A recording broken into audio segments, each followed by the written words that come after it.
صباح الفل. تعليق من الشناوي بيقول قيود ايه يا راجل؟ صباح الفل، انا محاسب وبقول لك هو لسه في حد بيشتغل شغل قيود؟ مع احترامي ليك، كل الوقت بالكمبيوتر ارض العمل ملهاش اي علاقه باللي احنا درسناه. صباح الفل يا شناوي.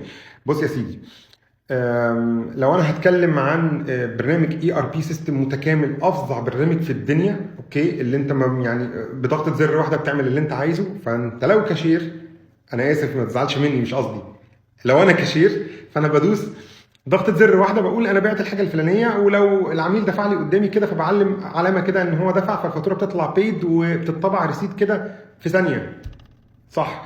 لو انا بتاع مخازن، استلمت بضاعه من بره، فبعمل كده، اقول استلمت الحاجه الفلانيه، الريت كذا، رقم الفاوتشر كذا، تك تك، خلاص خلصنا. لو انا بتاع انتاج، بقول انا انتجت مثلا 5 وحدات من المنتج ده، وخلاص على كده بتزيد عندي وتك سبميت خلاص.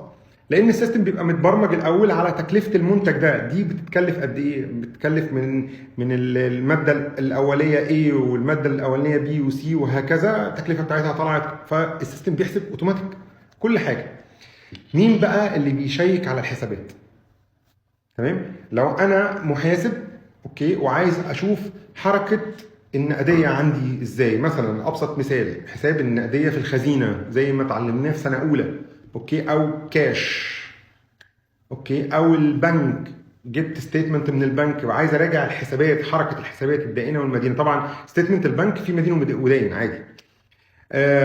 فبفتح على السيستم عندي كده وبقول انا عايز حساب البنك من الفتره من كذا لكذا، فبيطلع لي الحركات بتاعت الحساب، متسجل في تاريخ الفلاني في المدين، ها يبقى زايد، تسجل في الدين، ها يبقى نقص في المدين، زايد وهكذا.